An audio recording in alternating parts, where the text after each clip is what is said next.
Hello friends, welcome to my YouTube channel BKS Biresh Kumar CAD solution tutorial. इस video में हम gear design करेंगे, जिसके लिए हमारे पास कुछ पैरामीटर हैं, जैसे आउटर डायामीटर और मॉड्यूल, जिससे हम कैलकुलेट करके number of teeth, pitch circle diameter और एडेंडम डिडेंडम टीथ थिकनेस और बेस सर्कल डायामीटर और रूट सर्कल डायामीटर निकालेंगे, जो हमारे गियर की डिज़ाइन के लिए हेल्प करेंगे। यहाँ हम एक्सट्रूड कमांड में जाके स्केच बनाएंगे। स्केच में हम पहले 4 सर्कल बनाएंगे। रूट सर्कल जिसका डायमीटर 41 है, और बेस सर्कल जिसका डायमीटर 43.225 होगा, और पिच सर्कल डायमीटर जिसका डायमीटर 46 होगा, और आउटर डायमीटर जो हमने 50 mm लिया है। अब हम सेंटर से बेस सर्कल तक एक लाइन लेंगे, जिसका वर्टिकल से हम एंगल डालेंगे। वो एंगल हमारा प्रेशर एंगल होगा 20 डिग्री। प्रेशर एंगल हमने 20 डिग्री लिया है।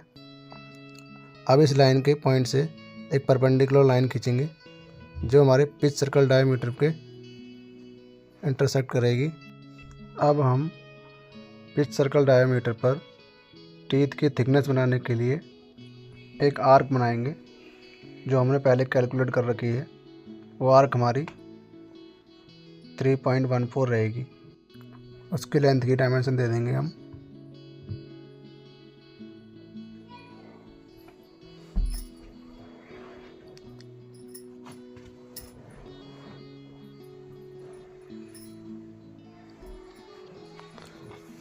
उसकी डायमेंशन हम अभी हाफ रखेंगे।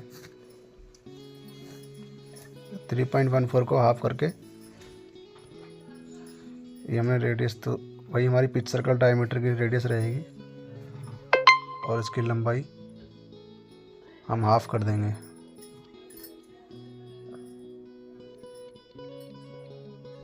अब हम प्रेशर एंगल वाली लाइन को सेंटर मानते हुए परपेंडिकुलर लाइन के एंड पॉइंट तक एक सर्कल लेंगे, जो हमारी टीथ की प्रोफाइल होगी।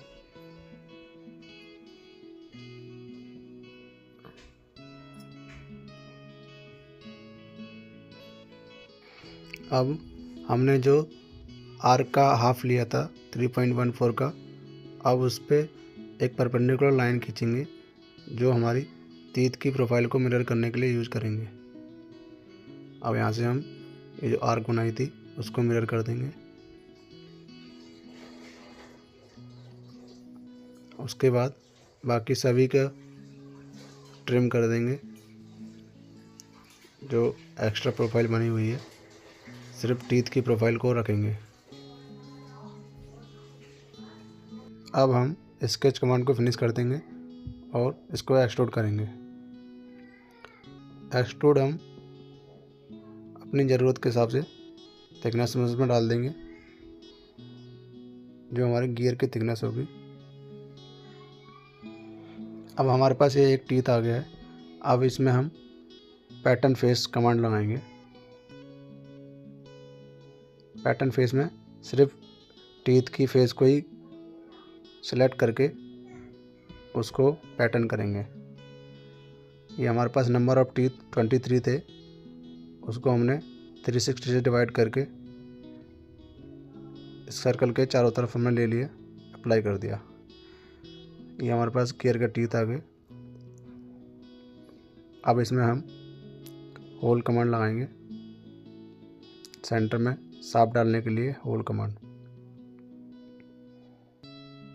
यहाँ से हमने होल ले लिया एक, जिसका डाया 10 mm रख दिया है। इसको हम सेपरेट कर देंगे।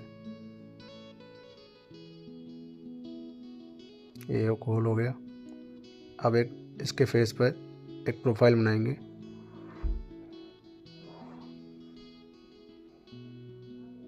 यहाँ से एक्सट्रूड में जाके सेंटर से दो डाया लेंगे, जो हमारी प्रोफाइल बना देंगे। इस प्रोफाइल को गियर में से सब्ट्रैक्ट कर देंगे। सब्ट्रैक्ट हम 2 mm करेंगे।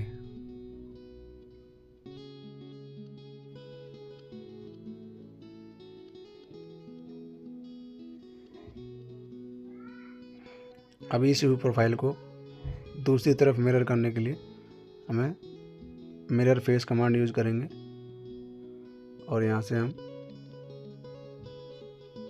प्लेन लेके बाई सेक्शन प्लेन पे दोनों प्लेन सेलेक्ट करके उस प्रोफाइल को दूसरी तरफ मिरर कर देंगे। अब हम एक्सट्रूड कमांड लगा के इस होल में एक शाफ्ट बना लेंगे और मूव ऑब्जेक्ट करके इसी गियर और शाफ्ट का एक कॉपी और बना लेंगे। उसको हम असेंबली में खोलेंगे। ये हमने असेंबली में खोल रखा है। इस असेंबली में हम इनको रोटेट करने के लिए लिंक और जॉइंट कमांड लगाएंगे। यहाँ से हम पहले ये शाफ्ट को फिक्स कर देते हैं। दोनों शाफ्ट फिक्स कर दी। अब हम हिंज कमांड लगाएंगे। हिंज कमांड में पहले हम शाफ्ट का सिलेंड्रिकल फेस और पॉइंट लेंगे, फिर हम गियर का सिलेंड्रिकल फेस और पॉइंट लेंगे। ये हमारा पहले गियर का हो गया और अप्लाई कर देंगे। अब दूसरे गियर का सेम वही शाफ्ट का सिलेंड्रिकल फेस और पॉइंट और गियर का सिलेंड्रिकल फेस और पॉइंट। यहाँ से हम दोनों को लेके दो हिंज बना लिए हैं। अब हम इसमें गियर कमांड में जाएंगे और यहाँ से हम दोनों हिंजों को सेलेक्ट कर लेंगे, अप्लाई कर देंगे। अब हम मूव कंपोनेंट में जाके जिस गियर को रोटेट करना है उस गियर को सिलेक्ट करेंगे और इस पॉइंट पर पकड़ के हम इसको घुमा के देखेंगे तो देखो ये दोनों गियर घूम रहे हैं।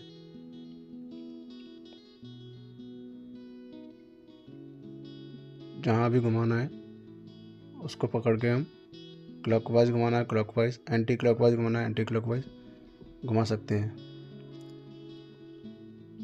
दूसरे गियर को घुमाना है तो दूसरे गियर को सिलेक्ट करेंगे और वही इस पॉइंट को पकड़ के यहाँ से हम घुमा के देखेंगे तो दोनों गियर घूमेंगे।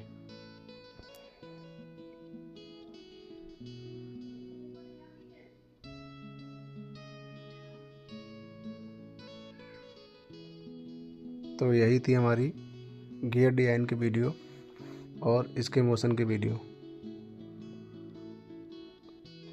इसी तरह की कैट वीडियो के लिए बने रहिए हमारे यूट्यूब चैनल BKS ट्यूटोरियल।